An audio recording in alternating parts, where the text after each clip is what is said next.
Senang. Selamat pagi, mohon maaf hari ini pembelajaran tidak saya lakukan menggunakan Zoom karena di Zoom tadi rupanya ada problem berupa putus-putus ya. Terus selain itu juga karena kelas 6 sebagian harus datang ke sekolah. Oleh karenanya pembelajaran saya lakukan melalui video YouTube ini. Pada kesempatan kali ini kalian boleh buka buku tema 8 pada halaman 17, pembelajaran keempat subtema 1. Oke, setelah kalian buka, marilah kita belajar bersama-sama mulai dari halaman 17 ya. Informasi yang kamu temukan dari bacaan dapat kamu bandingkan dengan informasi yang kamu ketahui. Kamu akan belajar cara membandingkan informasi-informasi tersebut. Ayo pelajari lebih dalam perbandingan informasi yang ditemukan dengan informasi yang diketahui. Informasi pada bacaan yang dapat dibandingkan adalah informasi yang telah diketahui sebelum dengan sesudah membaca bacaan. Seperti yang kamu ketahui, suatu bacaan memuat informasi penting berdasarkan fakta atau kejadian-kejadian nyata. Informasi yang ada dalam bacaan bermanfaat untuk menambah pengetahuan pembaca mengenai suatu peristiwa. Selain itu, informasi yang diperoleh dari bacaan dapat menjadi pelajaran berharga bagi pembaca.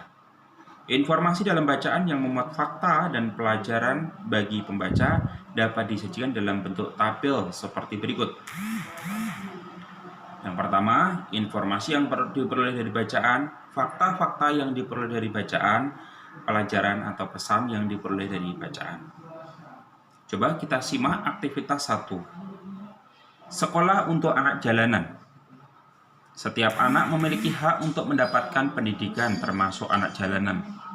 Kondisi tersebut menyebabkan Yayasan Pemberdayaan Rakyat Miskin atau disingkat PARAM mendirikan sekolah bagi anak jalanan bernama Sekolah Alternatif Anak Jalanan atau SAAJ. SAAJ merupakan alternatif pendidikan bagi anak-anak jalanan ataupun anak-anak dari keluarga prasejahtera. SAAJ memiliki 3 kelas, yaitu TKA 1, TKA 2, TKB, TKA 1 setara dengan pendidikan anak usia dini atau PAUD. TKA 2 untuk anak-anak usia 5-6 tahun. Sementara TKB untuk anak-anak usia 6-7 tahun yang akan memasuki sekolah dasar. Saat menerapkan kegiatan belajar mengajar setiap hari Senin, Jumat, dan kegiatan ekstrakurikuler setiap Sabtu. Pembelajaran dimulai pada pukul 11-17 WIB. Anak-anak jalanan belajar secara bergantian di ruang kelas yang sama. Anak-anak jalanan belajar membaca dan menghitung. Selain itu, mereka belajar Pancasila, lagu nasional, dan pendidikan agama Islam. Anak-anak didik saat belajar di ruangan berukuran 6x10 meter. Ruangan tersebut dibangun dari bambu dan kayu, serta berdinding tripleks. Alas ruangan belajar hanya diplester dan diberi karpet plastik.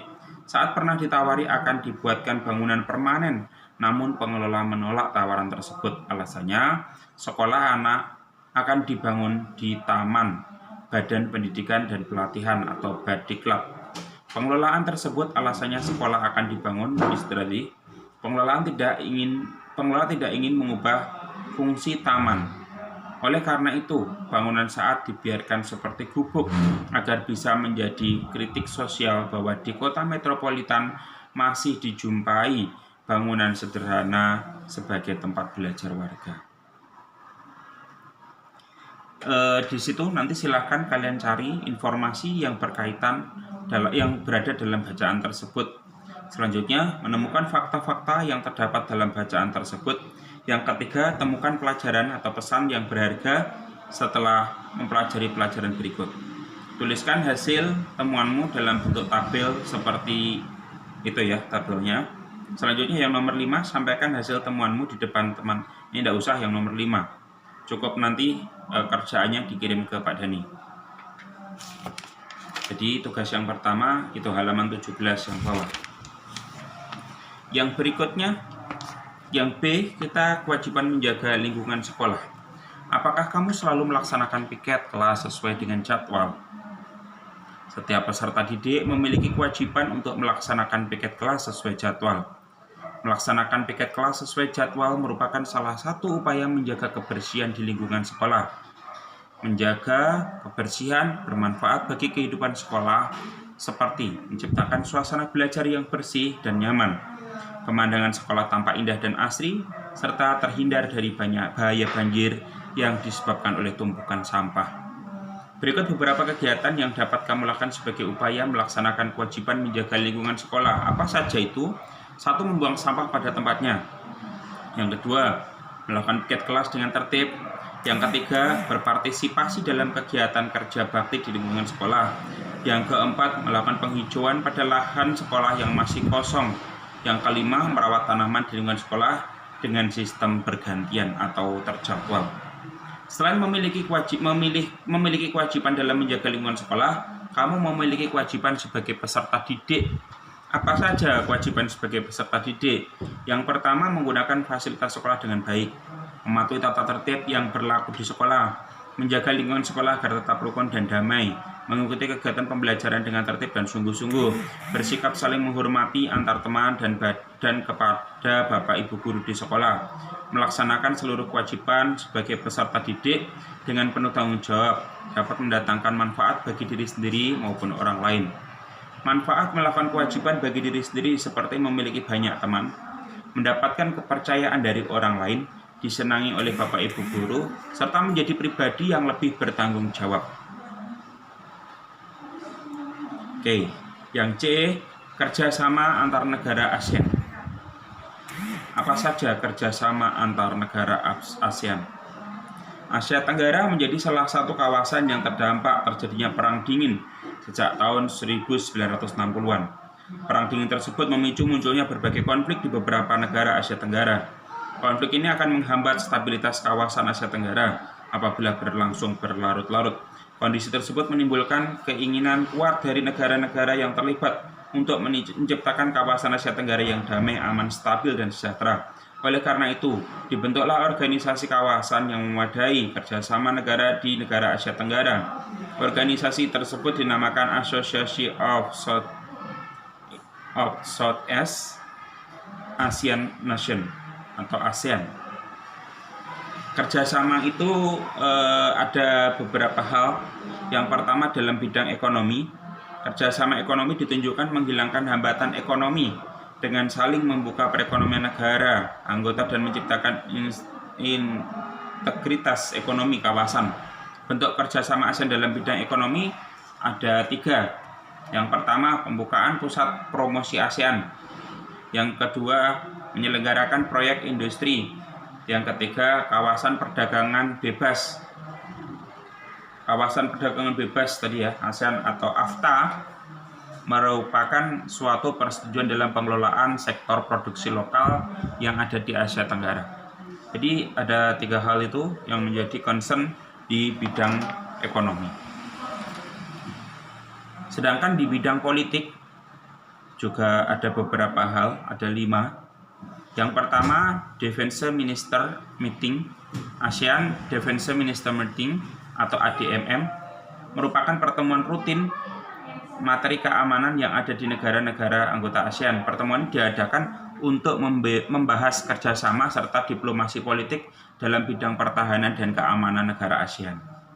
Yang berikutnya, pengiriman duta dan konsultan. Terus yang C, perjanjian ekstradisi ASEAN. Yang ke D, perjanjian kawasan bebas nuklir. Yang E, perjanjian kawasan damai bebas netral. Ini di bidang politik. Jadi yang dibahas di sini juga tadi ya, kerjasama di bidang ekonomi dan di bidang politik. Selanjutnya kalian nanti silahkan baca lebih detail dari itu tadi.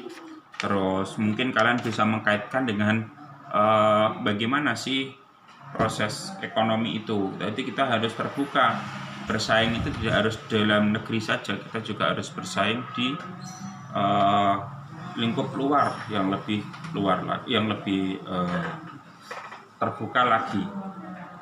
Nah, ini yang harus disiapkan oleh generasi penerus, di mana kita problemnya masih kadang di situ.